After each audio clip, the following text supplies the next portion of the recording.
Hello, and welcome to Reedley International School's virtual roundtable discussion entitled We Can Do This: How to Achieve a Positive Distance Learning Experience.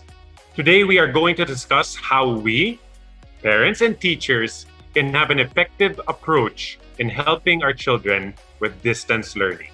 We will have some panel members with us today to join us in this conversation. Before we get to know them, we would like to introduce first Reedley's grade school principal, Ms. Maan de Guzman, to say a few words about distance learning. Ms. de Guzman has been with Reedley for 20 years. She is an Apple teacher, a Google certified trainer level 1 and 2, and is one of the few Google for Education certified teachers in the Philippines. Let us give a warm welcome to Miss Maan de Guzman. Hello, Ms. de Guzman. We would like to hear what you have to say about distance learning. Hi, Jotam and May. Thank you. It was great to see you. I hope the kids are doing really well. We started this webinar because it's been a year since we have been on lockdown, and it's been a full school year almost that we are in distance learning. And I know it has not been easy for a lot of the people that are, students, teachers, even parents alike, that we have been in this situation for quite a while. So really, really wants to be able to help others by providing some guidance and perhaps really thoughts and just, a good discussion of how distance learning can work for a lot of us now for the students also. The Readly Distance Learning Program was a product of collaboration. It was not just the school who was figuring out what needed to be done. We also had to employ the help of parents to let us know what was working for them and what wasn't, so that we can tweak the program to what will work for the whole community. And I think a lot of the thoughts and a lot of our guests now will be able to give good insight as to how we can make this work and how we can do this together. I hope everyone learned something from today. Thank you, Ms. Maan de Guzman. Before we start our roundtable discussion, we would like to introduce the people who will be joining us today. Folks, as we introduce you, we would like you to wave so our audience would know who you are. Let's start with Miss Feliz Tanteco. Miss Tanteco is Readly's Kinder Coordinator. She has been with Readly for 3 years. She was a former early grade teacher in Singapore. Hi, Miss Feliz. Hi, everyone. Next, we have Dr. Maria Naval Rivas. Dr. Rivas is a practicing pediatrician and developmental psychologist. Currently, she's the head of the Mental Health and Wellness Center at Cardinal Santos Medical Center. She is also a mother and an adjunct professor at Ateneo School of Medicine and Public Health. Hi, Dr. Rivas. Hello, everyone. I'm glad you're able to join us today. Next, we have Leona Panutat. Leona is an interior stylist and co-founder of Project Lilo, Life, Love, and Little Ones, a website that celebrates motherhood in its entirety. She is also a full-time mom with 2 boys who are in the kinder and grade 4 levels. Hi, Leona. Hi, everyone. Thanks for having me. And we also have Samira Sewani. Samira is an entrepreneur and has been a Readly parent for 6 years.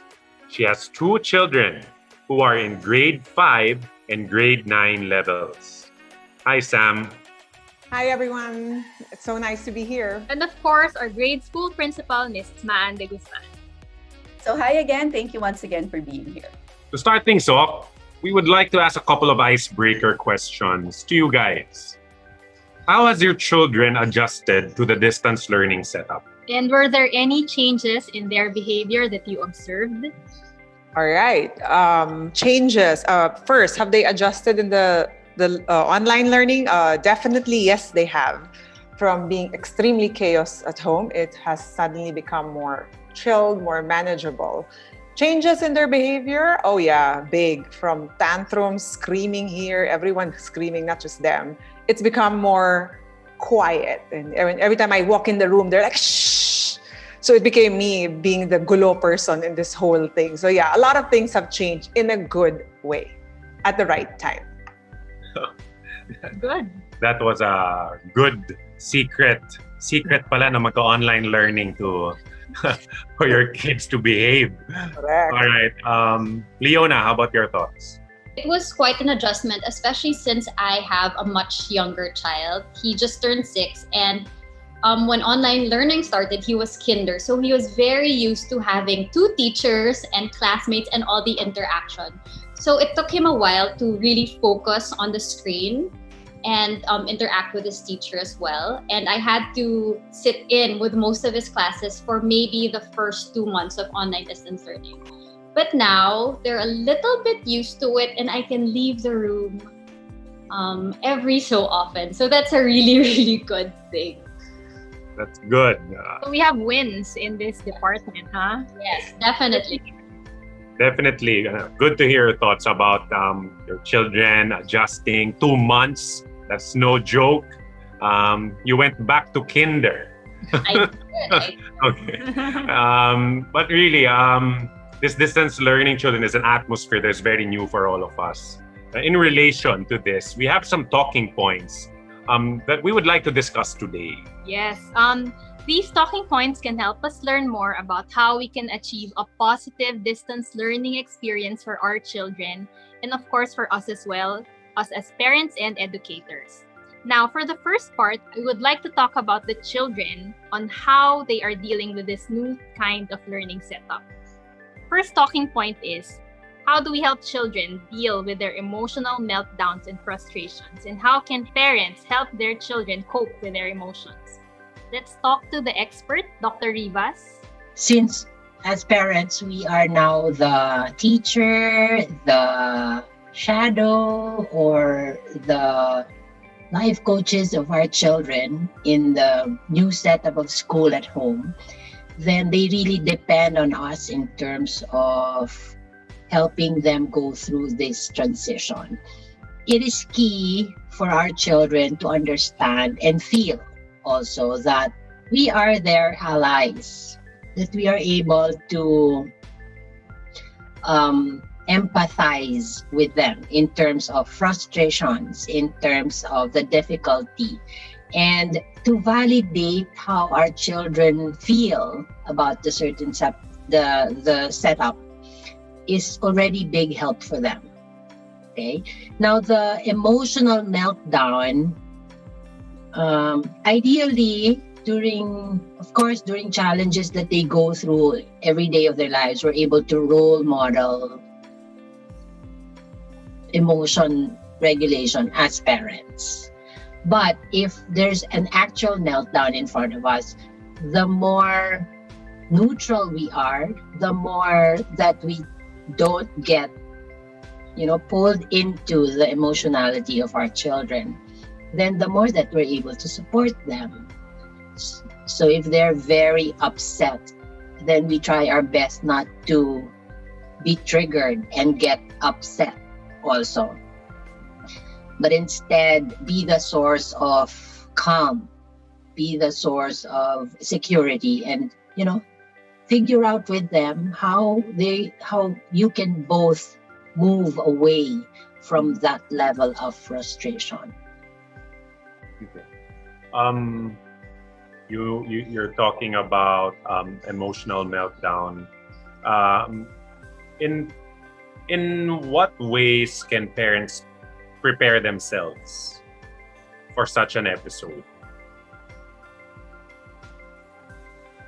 Well, of course, there are individual factors even amongst our kids, right? You'd know who's the more, chill kid, who'd be the more sensitive. And so another strategy in psychology is checking in on kids even before a meltdown happens, so that you catch them at the middle of the escalation before that extreme point where they're actually gonna melt down. So to check on them is to already provide, solutions at middle point. And you do that more often for your kids who you feel are more vulnerable. Of course, without forgetting to check on the kids who seem stable, because I see children, stable children saying, oh, my parents are paying attention always, all the time to, my sibling who who needs more help each time. And, they are not anymore paying attention to me because I seem like I'm always stable. But they don't know that I also need some emotional support. So giving more attention to our kids who we see are a little bit more sensitive, more fragile, but also not neglecting our children who are actually doing well. It's really key that you know your kids, number one, and also that you check on them regularly. Yeah. So next, another common concern of parents during this time that their kids are doing distance learning is focus. How can us as parents train our children to stay focused in their class? Focus, oh gosh. Focus for a grade 5? Oh God, let me think. A lot of threats, no. For Zane, who is in grade 5, who I was telling you guys is the one who I'm having a hard time with. Focus, you just have to keep on reminding him that this is just the same thing as school. Initially, he used to always say he would love to go homeschool. Now he said, I will never go homeschool because he knows it's a whole different, the stories change. Zane has to be focused. We just, talk. I don't know. I know it's a very old thinking mentality, but I talk a lot to them on how the whole world is changing and they have to keep their mind still, they know that everything is changing, but they can't change the fact that school is still there. And they will have to go through it, whether it's online or not. So focus is making sure there are no gadgets in their area, no toys around them. So they have no other ways to have any other distractions. But again, our children are very smart nowadays. They can know to go from one tab to the other tab, to Discord, to these things I've never knew in my own life even existed. So a lot of reminding, a lot of telling them what's important, I guess, is the way I approach with my grade 5. My 9-year-old, as Doc said, yes, I need to focus on her also. She is doing well on her own, but yes, I will remember to check on her more too. You just imagine having before we said no gadgets in school, now it's a gadget is their school. Yeah, but that's good to hear. Constant reminders. Maybe Leona, you'd want to add to that? Just as Sam mentioned earlier, especially for my kindergarten child, I have to do a clean sweep of the desk before it starts because they can find anything and make it into a toy. Like a paperclip becomes a toy. Anything. And like I mentioned earlier, for the first 2 months, I had to really sit down and make sure that he was listening in class until he finally got the hang of it. For my 9-year-old, I think it's also a constant reminder that school is much shorter now. You only have 30 minutes as opposed to last year where they would have maybe 45 minutes per subject. So you really need to listen in that short amount of time so that you would get to understand that lesson. But again, it's a constant reminder because I still do catch him zoning out. And also I can't blame them sometimes. Yeah. Dr. Rivas, your thoughts on this? Focus. Yes, I understand we have parents of very young kids in the audience, right? And so I like to emphasize that everything that we like our children to carry on with them as a lifestyle needs to be started during early childhood. And so focus is one thing. And that is the basis of why developmental pediatricians would always say, try not to, the guideline is do not introduce gadgets earlier than 2 years old. The basis for that really is because more conventional toys, more conventional games enhance the ability to focus, the skill to focus. And so hopefully they carry that on. But let's say, we did not do that when they were younger. And so now there's a problem. Even we have to recognize also that as adults, we tend to lose the skill of focus. Why? Because there's so much need for multitasking. And so psychology always would like to remind us that what we teach our brain, what we train our brain to do, will prune out some parts of the opposite skills. So if we keep multitasking, then what is pruned out? Focusing. So if we want our children to learn how to focus, we have to only allow them one activity at a time. And with smaller children, physical restriction would really help. So you do not give them the gadget. You make sure you monitor what they can access through their screen. And, hopefully they eventually, when they're bigger, then they get to understand more in the cognitive level, like why do you need to not multitask a lot, do gaming while there's school. And again, I like to emphasize, of course, that's on the basic foundation of that is how well do we communicate with our kids? Mhm. If there's a relationship issue, then there's also a tendency not to listen. So it's a lot of factors contributing to that topic of focus or compliance or, taking what we want, taking in what we want them to learn. So many factors around that. I think when you mention that even as adults, we tend to lose focus. I mean, it's a point that we know all.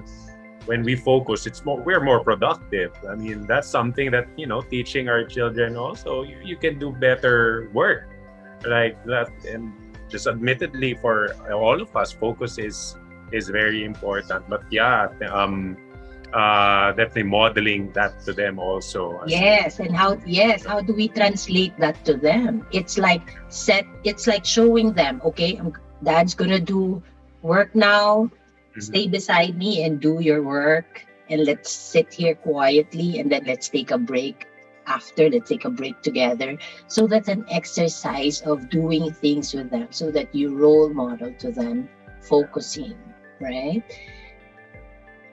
And can I throw the question this time instead to Miss Maan?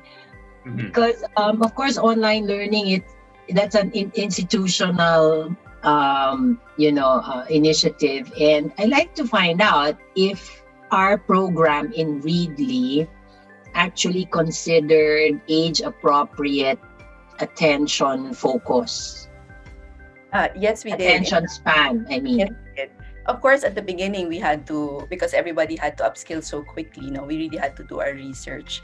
And a lot of the times, like for example, in the first few weeks of the pandemic, we actually instituted Catch-Up Wednesdays. So we made sure that everybody had a time to catch up, because obviously not everybody had the gadgets. Even if we had the resources to get them, not everyone had the gadgets had gadgets at home, or there was nowhere to buy.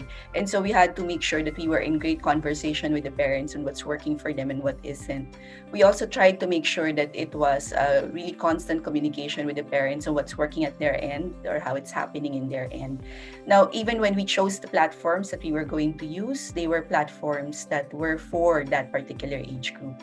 For example, for my early grades, they have Seesaw, which is really designed for kinder all the way to grade 1. The classroom that we use, Google Classroom, a lot of the apps that we are using, they're really designed for that particular age group. Even the schedule was scheduled according to their focus. Now, of course, I know Mrs. Iwani knows this because she mentioned Discord. A lot of the kids are so adept already with moving from one place to another. So we know that that's become an issue to a degree. And we've tried to address it specifically for batches wherein it's obvious. One of the things that we're very big on in school is that the domain that we're using is so secure. We actually know if they're talking to one another. So we can actually help them, let them know that, at this time you're talking to someone about something else. Maybe you have to pull focus a bit. For the younger kids, of course, they needed a lot of help. A lot of them didn't know how to read, so we had to use color to let them know how to exit the Zoom, for example, or to enter back. And so we really also had to, it was good exercise of pedagogy for us to have a good discussion with what would work, let's say, for 5-year-olds or 6-year-olds who can't read yet, and so needed some help on how to navigate. I expected nothing less from Readly, actually. When we were there, that was what we did. We really tailored the learning and the tools so that so that the students can optimize their learning. And so we see now that Readly has actually adapted it into this new environment that they find themselves in. Teacher Feliz. And they've even created a virtual noisy chalkboard, noisy white blackboard. Noisy. I know you're talking to your noisy one point. Okay, but no, seriously, No, I wanted to ask Teacher Feliz, yes. Teacher Feliz, your experience also in supporting in the children in their schoolwork? Yes, we were talking about focus earlier, and I think most of us already touched on the things I was gonna also share. But when we were planning for this online learning for everybody, Miss Man and I were in constant conversation about really the schedule. The key to it, actually, in my opinion, has a lot to do with planning everything carefully. So when we were discussing, for example, the schedule, we had to look at the schedule carefully, and we had to go back to it several times.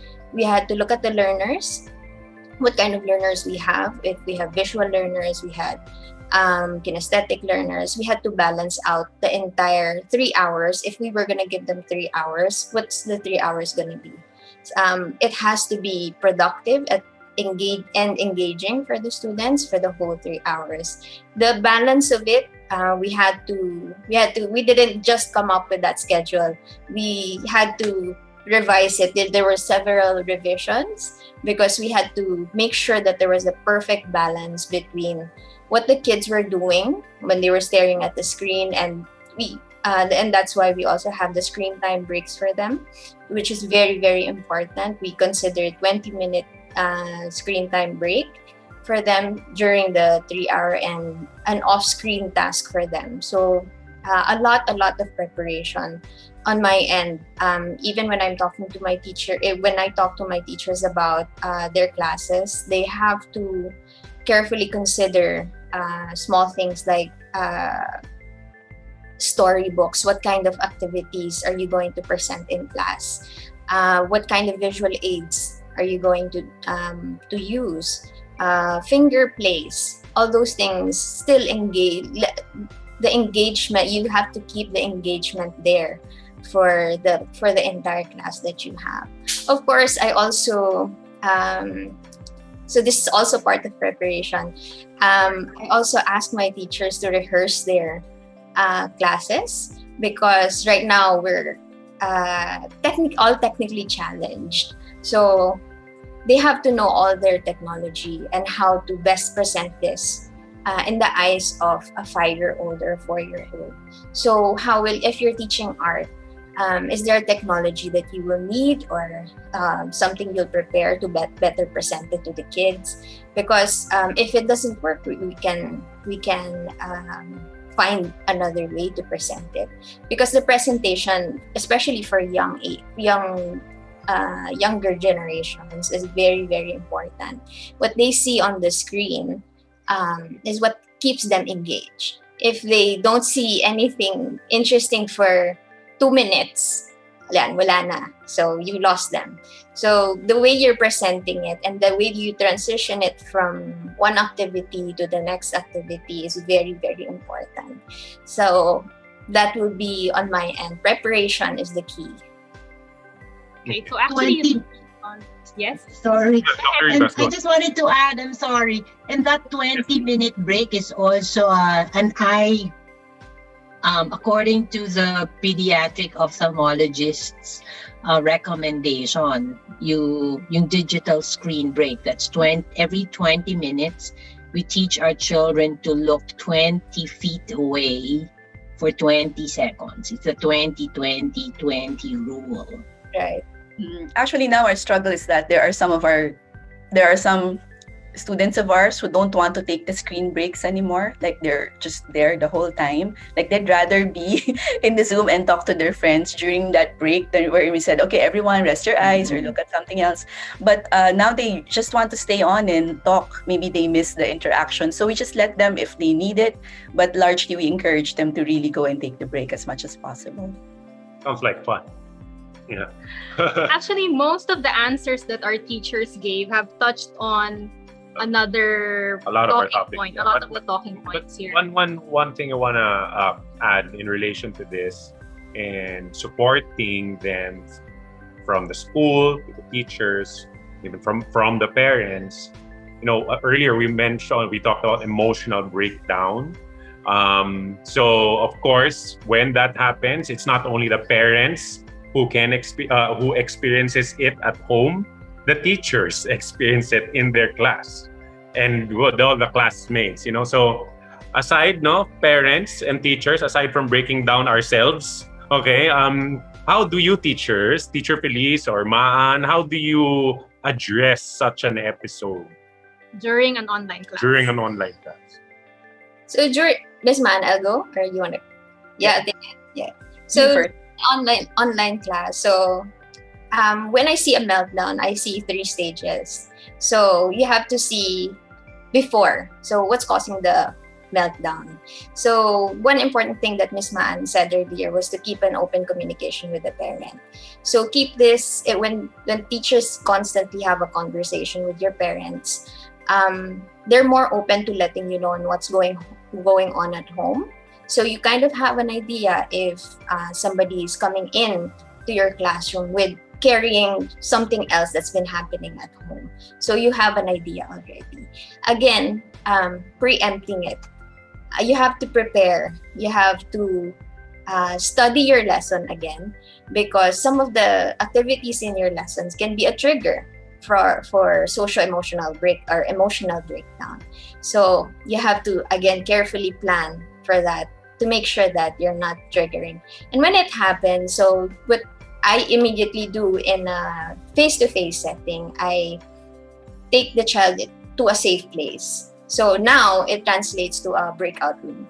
So I take the child into a breakout room. So I ask for assistance, or if my teachers need my assistance, I go into a breakout room with the child and talk to the child, because it's important for the child to tell you what's up.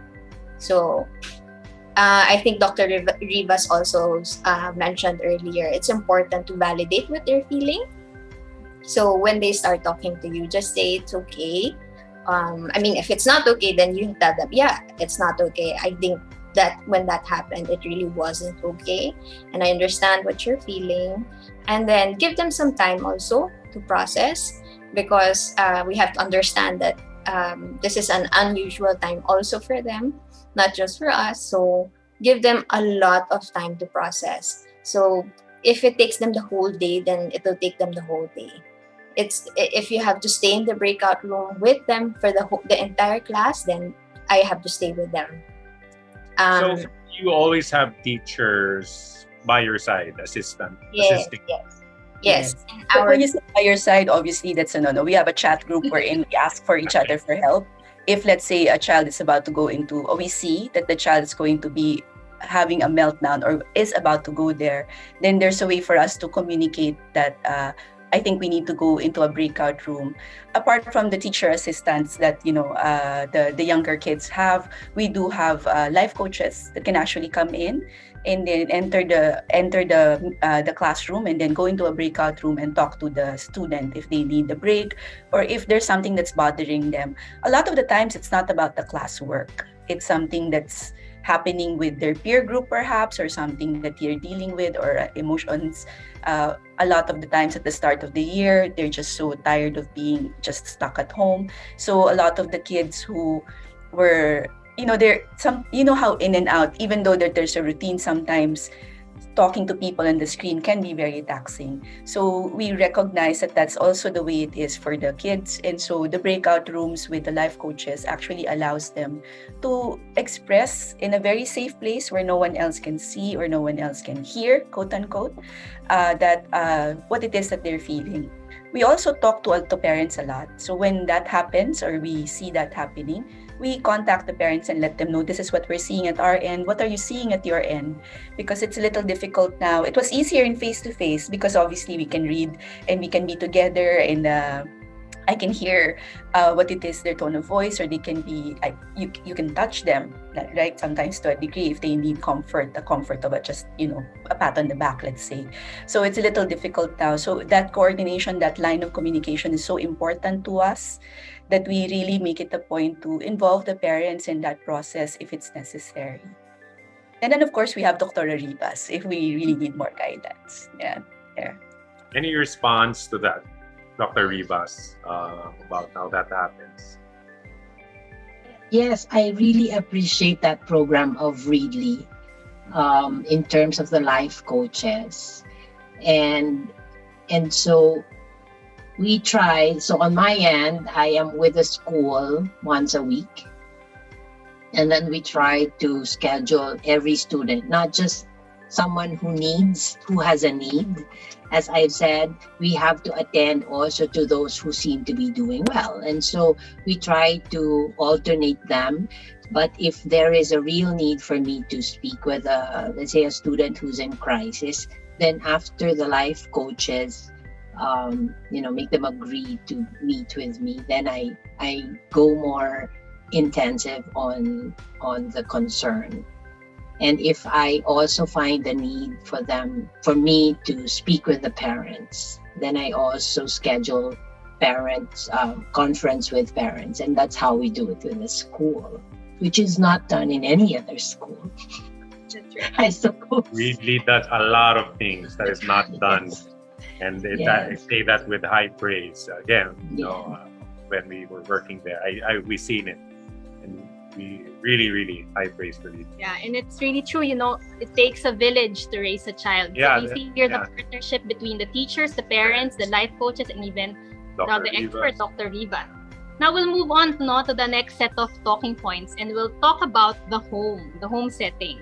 Now, school is for learning and home is for relaxing. That's how we traditionally think, no? But now, how can a parent help the child adjust to a new mindset of their home also being a place for learning and relaxing?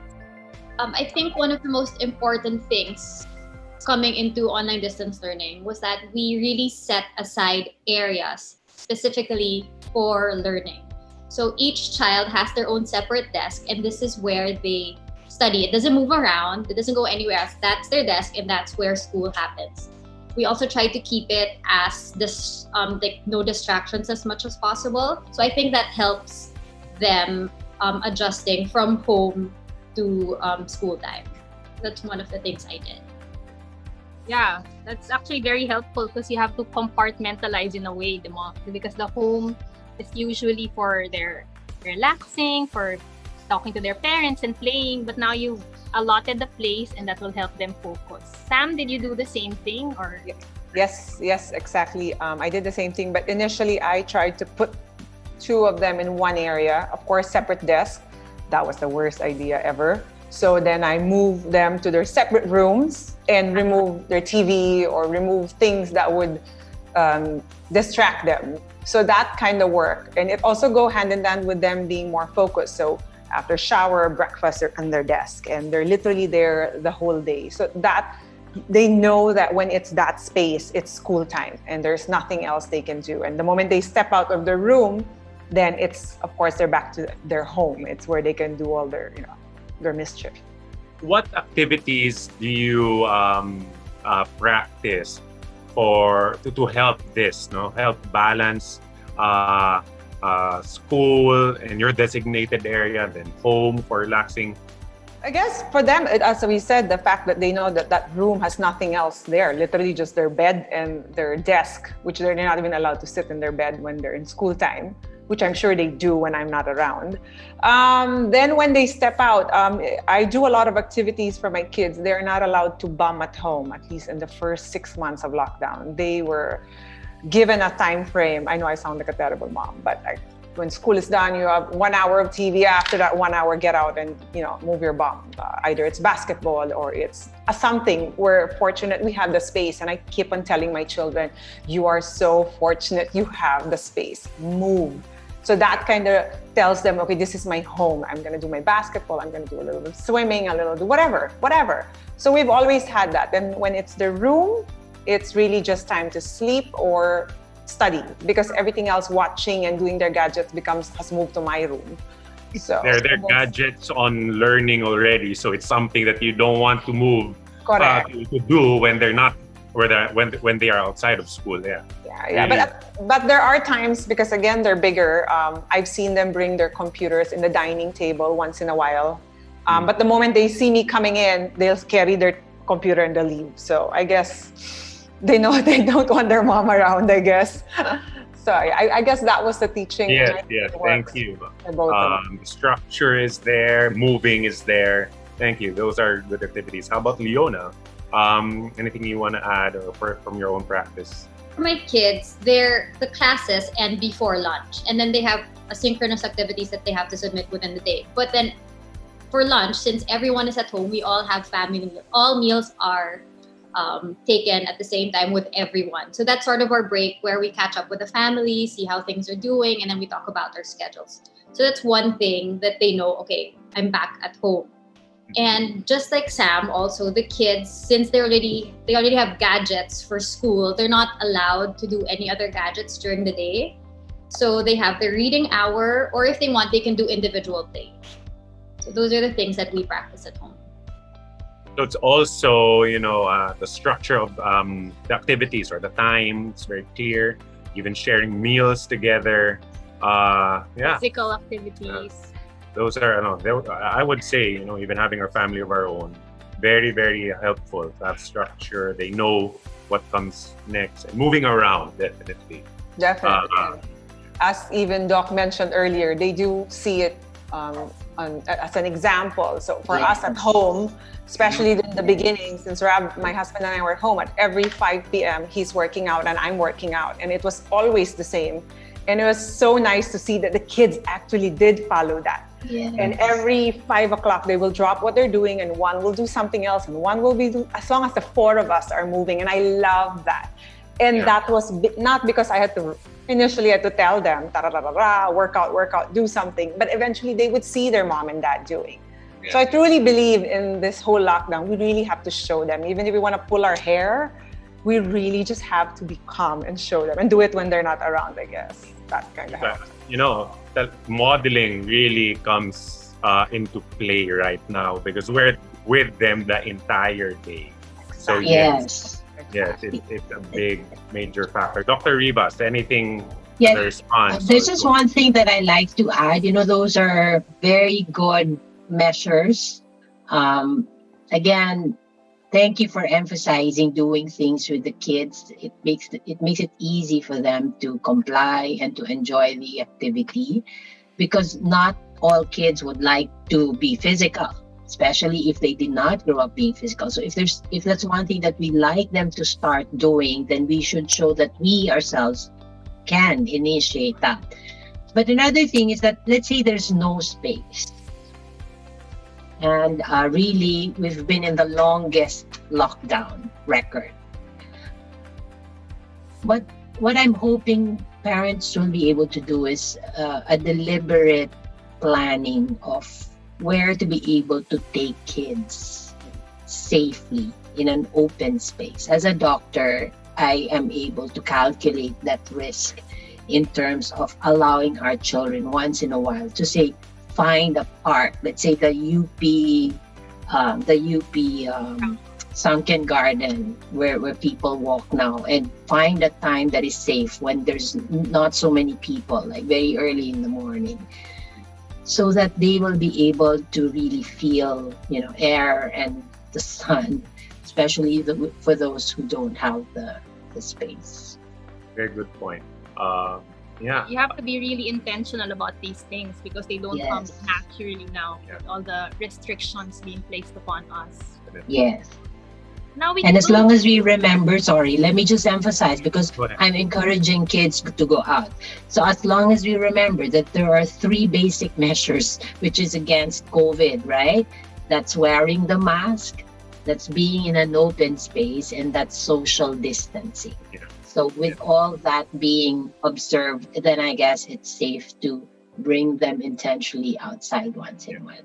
Thank you. Yeah, that's very clear. It helps really to get out. If you do be intentional. If the space is not easily available at home. You mentioned social distancing, which we're all experiencing right now. For them, especially coming from an environment of just kids running around them or talking with them, how for the parents, and even for maybe the school, Teacher Feliz would like to add later, or what opportunities are you giving for socialization now that medyo nawala siya in this setup? Sure. Socialization. We do have a big family. So for them, of course, again, the first 4 or 5 months, I don't think anyone really bothered stepping out, right? But I think June, people did start stepping out. So it became us visiting cousins or cousins visiting us. So that I noticed such a big change in the kids, because from not seeing anyone, even if it was via Zoom, it was just so nice that they got to meet their cousins, and we got to practice that carefully, really, really carefully. Work for my grade 5, but for my high schooler, she really wanted to meet friends. That's their age, 13, 14. I want to meet my friends. I want to go to Starbucks. I'm like, no, I'm sorry. You really can't. That's pushing it. So she has a handful of friends who agreed to meet in an open place.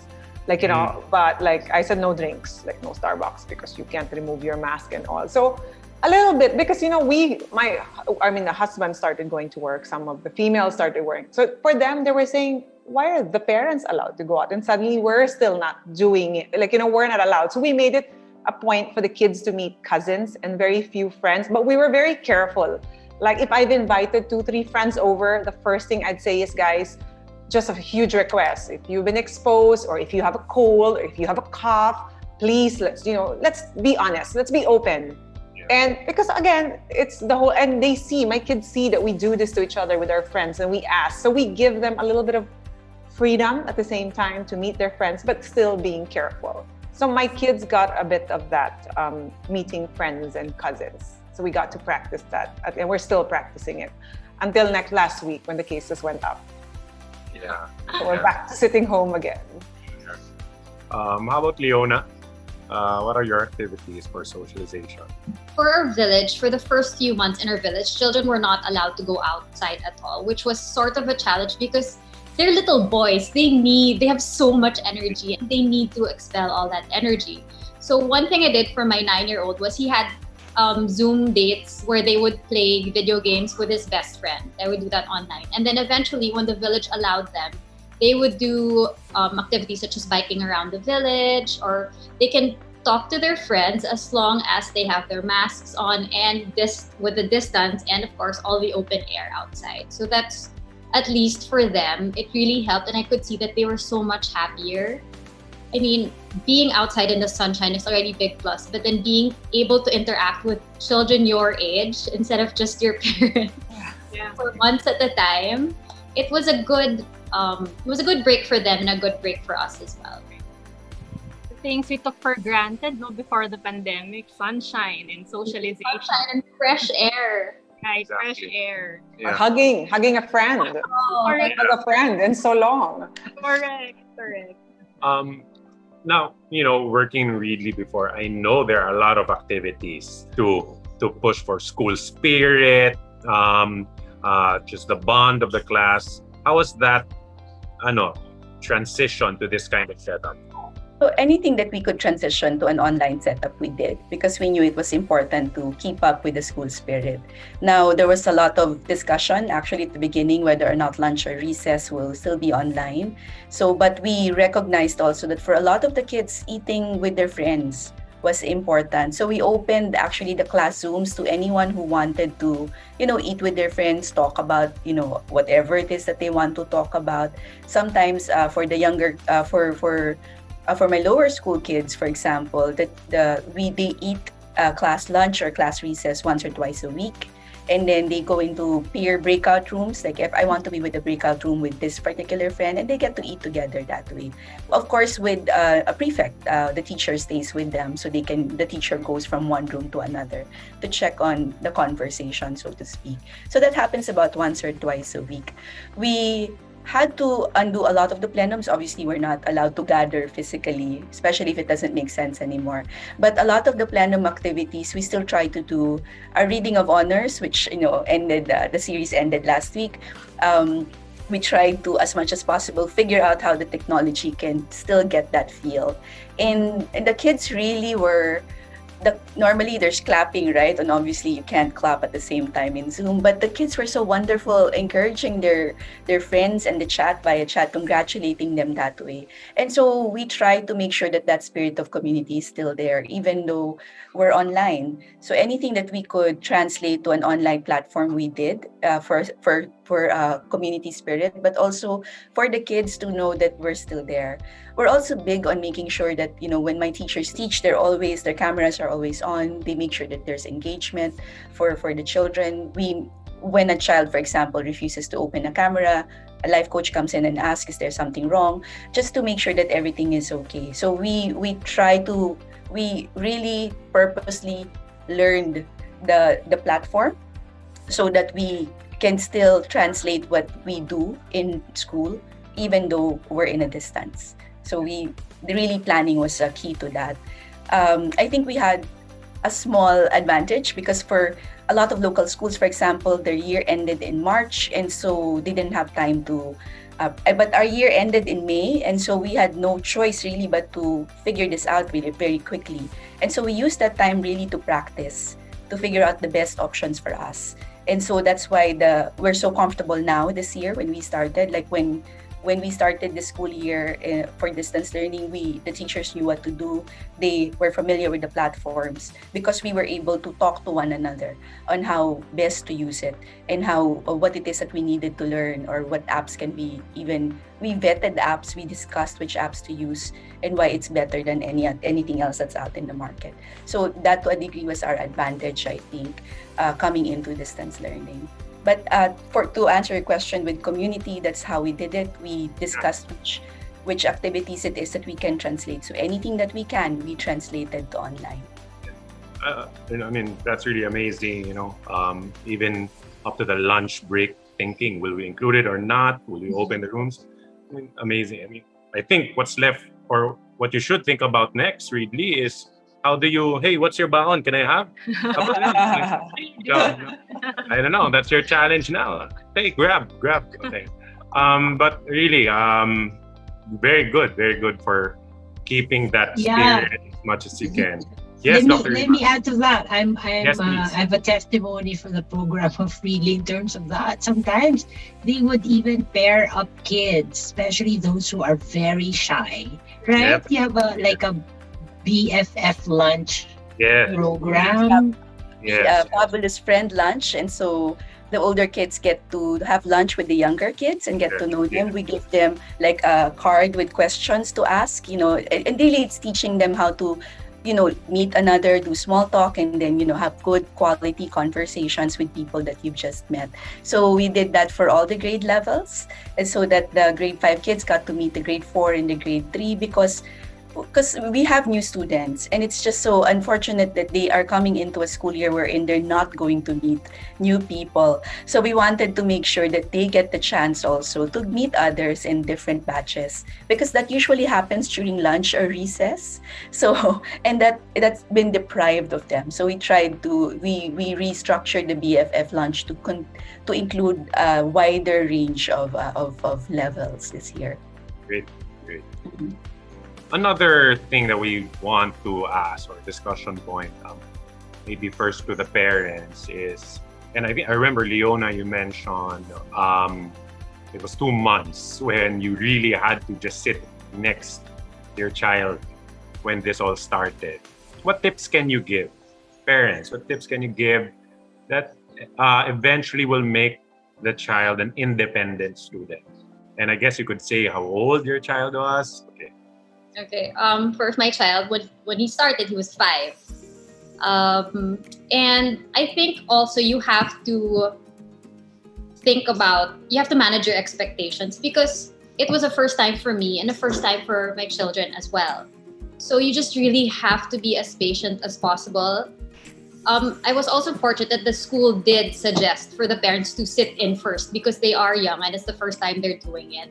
I also had to clear my schedule just so that there wouldn't be any interruptions. I knew that this time should be allotted for my children, that they would probably need me, and that I shouldn't schedule anything, because you're going to get frazzled when you commit to something and then you're going to be called out to help your child, right? So that's one thing, is to manage your expectations and to be patient, because you're all learning and you're all going through this at the same time.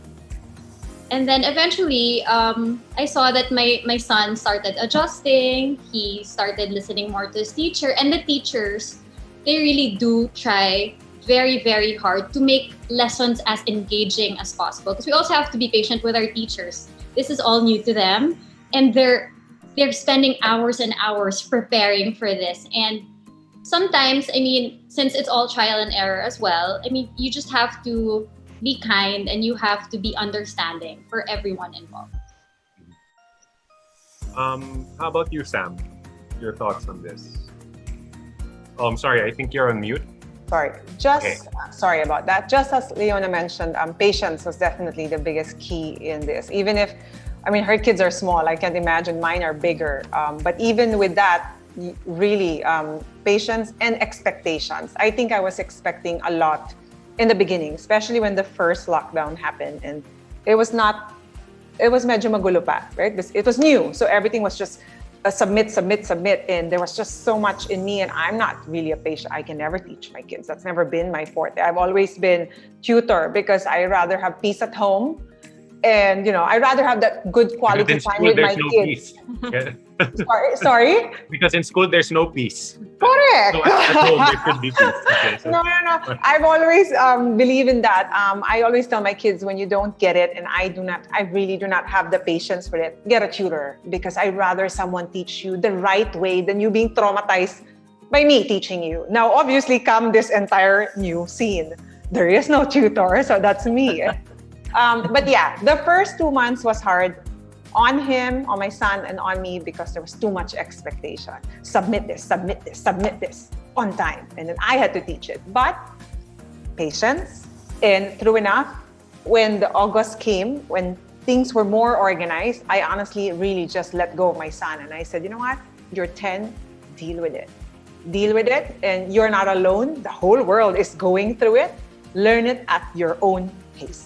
And the best thing, teachers are still approaching them. ACs are still available. You get teachers telling you, oh, you know, your son needs a little work on here. Or when you're passing through, they're having their online class and I'm passing at the back, biglang one teacher will say, hi, Mrs. Sawani, by the way, I need to talk to you later, ha? So and I'm like, God, why did I pass again? But my point is, they're constantly taking care of our kids, you know? So I always tell my kids, you complain, imagine your teachers who do so much home, dealing with their own things at home, their chores, their children, and teaching you. So patience, expectations had a big factor in it. And yes, the teachers have been definitely hands-on with all our children. So that helped a lot. Any from Readly, how you also communicate it to the students, you know?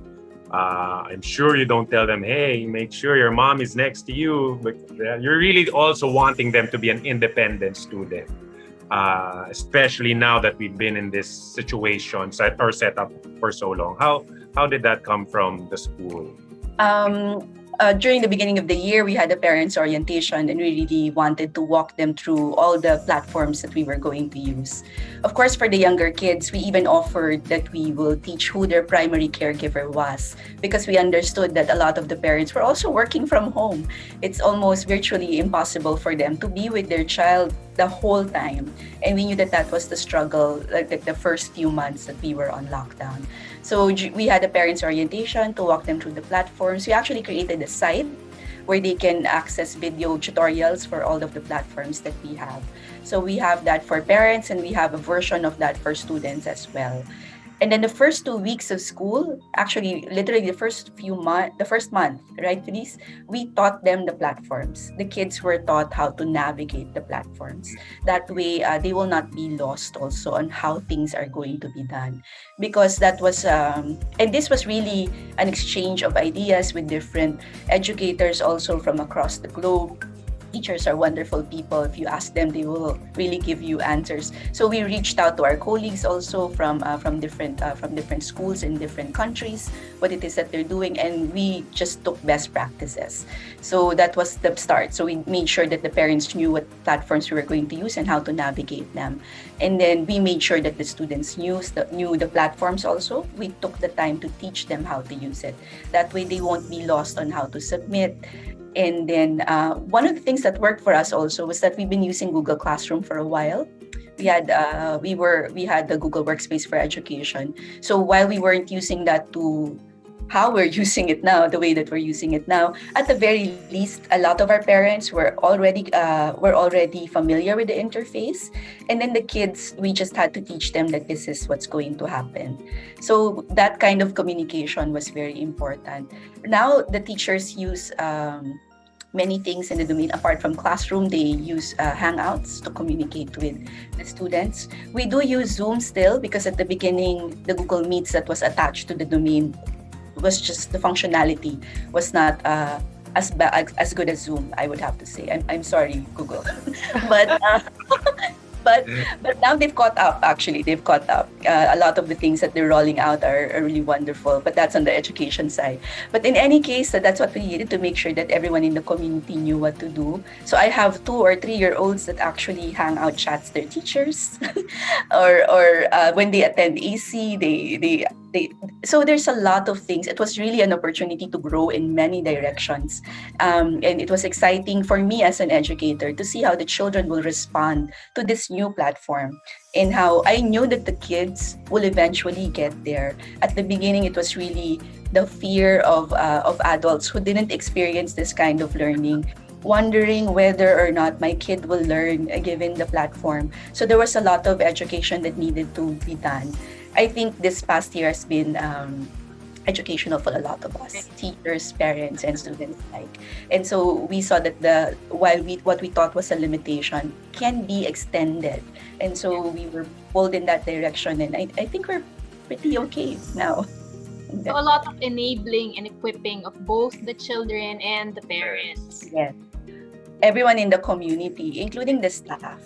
Because obviously, like for the admin assistants, they needed to learn this material too, so that they can help. Because for the start, at the beginning, they were the IT help desk. Like parents will message them, I can't get into the Zoom, what to do, and so they also needed to learn, because they were the first person that the parents would usually contact. So everybody that had involvement with the program had to learn how to use the platforms. So from a more classroom specific level, maybe Teacher Feliz, how do you help your students, especially while the class is happening, encouraging them to be independent students? What kind of communication do you usually have with your students? So in our case, when lockdown started, actually prior to lockdown in kindergarten, we didn't have AC, just because it wasn't purposeful and in that sense, Pap. And then when lockdown happened, I asked Miss Maan, I have to open this avenue for them, because an AC allows them to be in a much smaller group, so much more vocal sila when they're communicating their needs. So, and they get attended to right away also. So one of the, I think, features of yung AC, of me opening up AC to younger children, was one way for me to target those skills, the soft skills also. In a classroom setting, if there are difficulties, like I said, I take advantage of the breakout room a lot. I use it so many times, and it's super helpful in keeping everybody on the same page. So those 2 things help a lot. So an AC, which is really the one-on-one with Yes. the student, it looks as if it really helped the student be more comfortable with his setup, Yeah. and thus helping him be more independent, right? Confident. More confident. Yeah, for Yeah. for higher grades, kasi they use academic consultation to consult actually Yeah. academic. Yeah. For in my age, they consult even other skills like teacher, I don't know how to do seesaw, so we go through that whole process with them also. So that's one of the perks, I guess. Thank you. Dr. Rivas, do you have any tips for our parents that will helpfully help them train their kids to be more independent? Oh, yes, I'd like to inject developmental perspectives in terms of that. Remember, our children, the development of their, let's say, sense of independence or being able to handle tasks would always, and very repetitive, will always start from the beginning, like from infancy. So how is independence honed? We allow them age-appropriate activities that they can handle by themselves. So if we were open to the experience of them, walking on their own or running, and then allowing them to stumble and then getting up on their own, those are already forms of allowing them independence. So if we're very hoovering parents, not allowing our kids to, get a little scratch from stumbling, then, they wouldn't have that sense of how do they do things on their own, how do they learn things on their own. And so these abilities are carried on every age and every age appropriate task. And so I like to present this perspective because I like parents to self-reflect. Let's say our child is having difficulty being independent. Then we try to reflect how much of that skill were we able to allow in the past. And then if not, then that's when child responsiveness happens. That's when level of expectations are adjusted, right?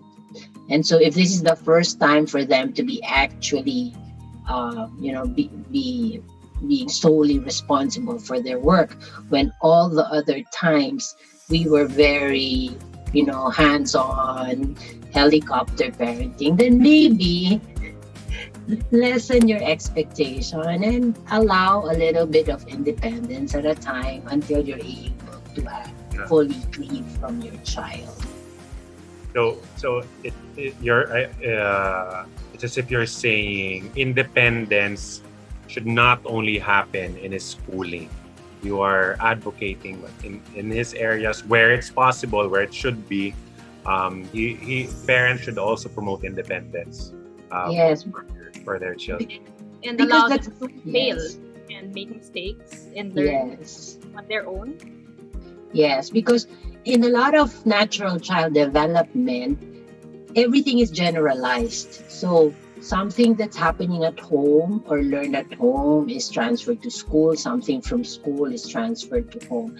They are not yet very skillful in terms of compartmentalizing. So let's say we're spoiling them a lot at home and we expect them to be very, resilient or tolerant or independent in school. So that's a dysynchrony. So we always have to remember, a child operates by generalizing situations, let's say from home to school, school to home. Correct. Because children are learning all the time. The atmosphere in the home has to also foster that. Yes. Right. Thank you. We've discussed a lot. In fact, I maybe we could have this one last talk point. As we all know, this forum, this discussion table is entitled "We Can Do This," and this question talks about time management. And it could. I want to address this not only even to the parents, but even I think it was Leona or someone mentioned earlier the hours that the teachers spend in preparing this new way of teaching. So time management, parents, you can start. How do you divide your time between work, between even household obligations, chores, or anything, and the fact that your children are at home with distance learning, and maybe even give us tips, on how you handle frustrations. Okay, so I guess when the whole pandemic happened, we all just had to really learn to adjust, right? Surprisingly, it wasn't surprisingly, it wasn't so tough for us. I was shocked because me loving being home alone, suddenly surrounded by everyone at home, was something I wasn't ready for. I love that I have my alone time, my coffee time, and then suddenly it's everyone home, from my husband to literally everyone in my face. But because you kind of know you're not going through it alone, really helps. And I used to always tell that to my kids. The whole world is going through it. The whole world is going through it. That, I think, was a constant reminder in this house. So that kind of helped with a lot of time management. Then the kids became more responsible on their own. I really did have to let go of my grade 5 a lot. And I noticed that letting him go showed him to be more independent, even if I was not happy with his grades. But it's the fact that I have to deal with it because I babied him. So that came there I don't know, it seems like everything just fell in place. See, I'm not a very busy mom, unlike Leona, who runs a proper business. So it must be easier on me. But I know a lot of parents who I think want to pull their hair because it was too much for them. It was too much for them. For me, it wasn't as bad. I wasn't working full time. But yes, I guess it helps that when you are mentally ready, you will sort of find ways of how to keep things in place and make a schedule out of it. There was really always a schedule. Oh my God, how do I deal with my own frustration? At my own. Alone. I think I drank the most in this whole lockdown. Even when there was a liquor ban, there was liquor in my house. So, no, I'm not an alcoholic, but... We'll edit that out. We'll edit that out. IATF will also be watching this, I think.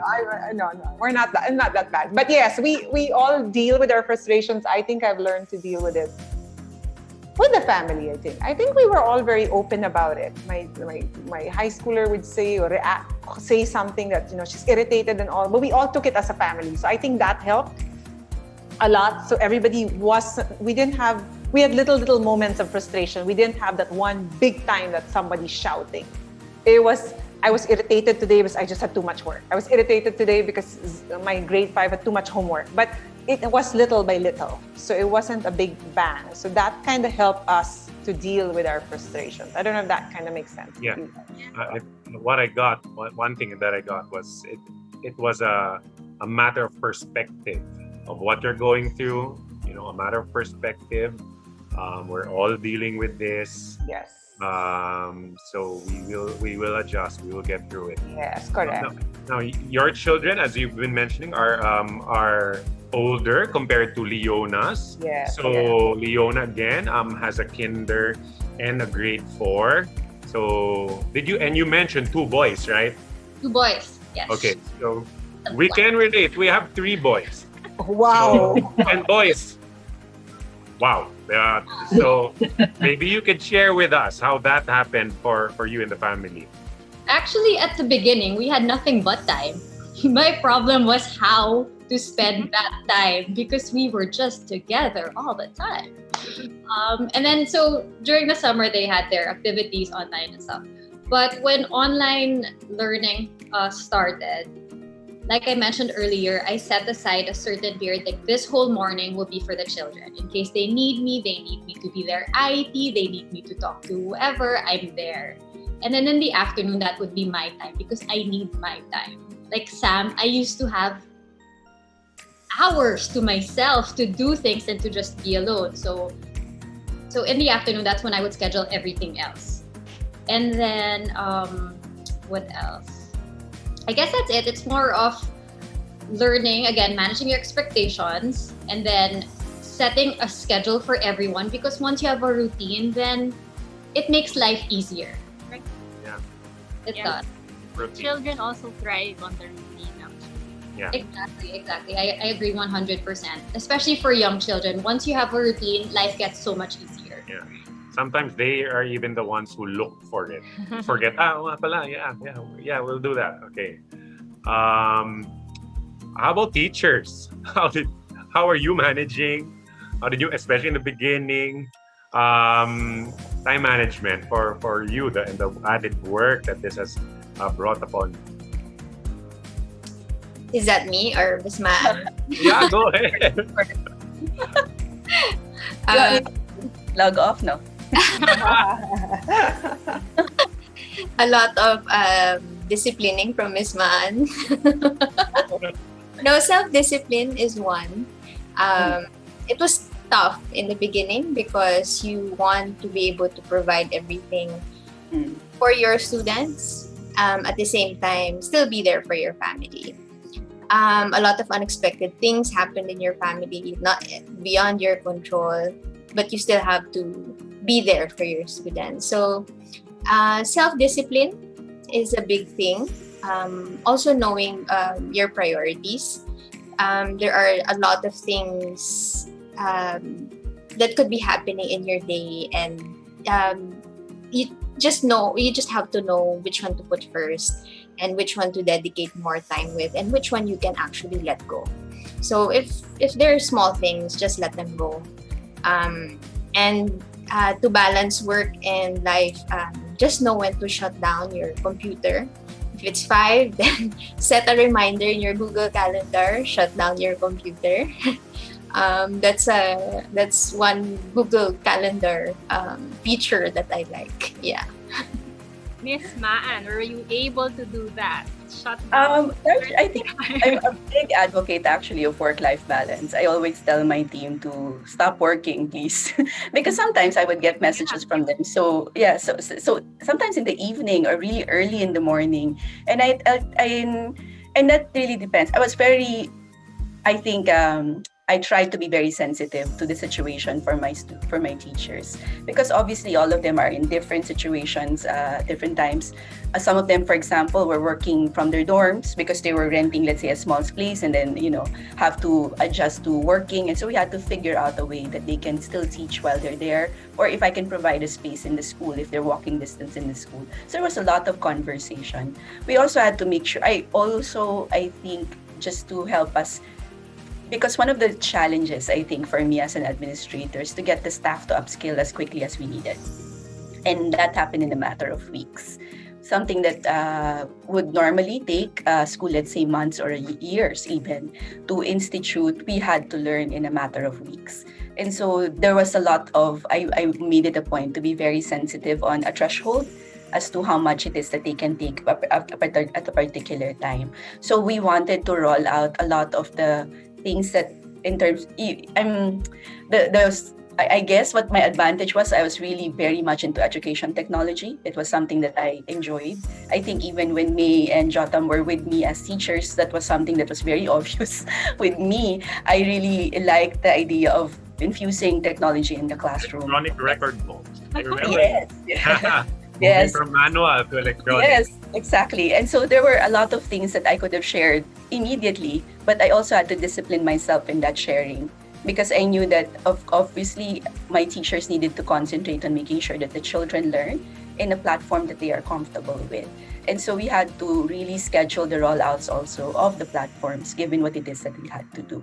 So for them, in terms of time management, that was the thing that I wanted to, at the very least, be sensitive about, to create the time for them to actually learn. So, for example, when we instituted Catch-Up Wednesdays, it was a catch-up really for the kids who didn't have time to, let's say, they had to share devices with their siblings, and so they had to have time for them to access the material on their own. But our Catch-Up Wednesdays was for us to learn the platforms too.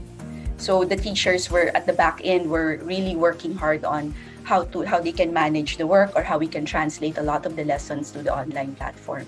So that was our catch-up. We used that time also very wisely. Our faculty meetings became not announcements, but really sharing technology, and so that they can manage the time there.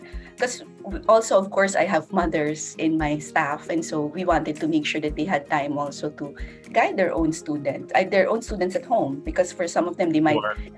Well, children were also doing schoolwork. And so it was a lot of conversation between us as to what it is that they needed, and also what it is that I can do to support them as their principal. So it wasn't easy. I don't think it's still easy now. Okay, I think for a lot of us, we're still struggling to some degree, because time is so it runs really quickly. So you sit in your computer at 7 and later on it's already 5. So it really is, you really have to really manage it very, very well. And for me, it's just being sensitive of what the space also the teachers need. Because I think my teachers are such wonderful people. I would say that. They really take the time to get to know their students. And so I want them to also have the space for themselves so that they can also continuously give. And so it's really important to me that I respect their time. I make sure that they take their leaves once in a while. I make sure that I don't schedule meetings after 4, so that they have, that they can, so that they can downwind also. And if they need time to catch up, all they need to say is, I need this time to catch up, and we'll create that space for them. And that really is for me to just balance also what is being asked of them at this time, and also what it is that we need to be able to do at home. There. Thank you. Thank you. We've covered so many things, and our discussion is actually coming to an end. But before we do that, I'd just like to ask everyone, maybe just a one-liner of what your key takeaway is from the whole discussion that we just had. What we should take away from everything is we're all trying. We're all just trying our best. So you just have to understand that it's different for everyone, but we're all trying our best, and we should just be patient with one another. Definitely, we can do this. We do have to have more patience and understanding, lessen our expectations, and let things just go on its place, on its own. And I think we will get there the same way, really. I don't know if that made sense to you guys, but I always believe we'll get there at the same way we would if we had to go on an actual school. Yeah. So we're doing our best. We're all parents, teachers, everyone is doing our best. So amazing. Dr. Rivas? Yeah? You're on mute. You're on mute. I'm sorry. You're on mute. All right, I'm sorry. I think I like to leave everybody with skills, psychological skills. So one is awareness is key. So that's awareness of your needs, awareness of your children's needs, and it starts there. Mm-hmm. And so to respond to the needs and to your own needs will be very healthy. And the second strategy is being aware that there's such thing as willfulness versus willingness. So we can be willful and we can fight this crisis and be, rigid about a lot of things. And our children can be the same. But if we are able to instigate in them the value of willingness to try new things, willingness to innovate, willingness to flex, then a lot of things can be, transferred to a different level of different style of interaction. Family dynamics can change, modify. There's going to be a lot of recalibration of relationships. So it's the willingness to do all that. Thank you. Well, Teacher Feliz. I'm gonna end this with a quote that I heard like a few years back from one of our leaders, actually. He said to don't always sweat the small stuff. And I'm gonna add, let's all keep calm and just drink coffee. So Coffee! Wine! I know. Wine, Chisam! I was gonna say that, but I said I shouldn't. Coffee works. it's a very challenging time, and like I said earlier, we need to prioritize like things that are not really big, so we don't need to sweat them, or that we don't need to worry about them anymore. Yeah. So thank you, teacher Feliz. And Maan. Okay. I think at the start of the year, when the pandemic happened, I said this to my teachers, and it's really, there's a lot of things we cannot control. There's a lot of negative media messaging. that is happening. And I obviously we're worried about a lot of things. We're worried about ourselves, our families, and for the teachers, they're worried about how their students are actually dealing with it. But what we decided to do, and I said, I think what we want to do is to make our corner of the world as pleasant as possible, because that's the only thing we can control. So when we are with our kids or in our classroom, we try to make sure that that's fruitful time for our students. And so I enjoin everyone to just do the same, to try to make the best out of the situation where it is that we are, because we really cannot control anything else that's outside. And so that awareness liberates us to a degree of the stress of worrying. And then at the same time, empowers you to actually just, make good use of the time that you are given. So there. So I hope everyone has a great day after this. Thank you, Ms. I would like to say now thank you to everyone here in the room for your wonderful insights. Parents, teachers, Dr. Rivas. All of these have been, I'm sure, been very helpful insights on distance learning. I hope our viewers, especially our dear Reedley School parents, have learned a lot from this virtual roundtable discussion. Thank you very much to our viewers for joining us today. We hope that all we have discussed today would have been very useful to you in making distance learning a more positive experience for your children. I am Jota Manlapaz. I'm May Manlapaz. We wish you all a very good day.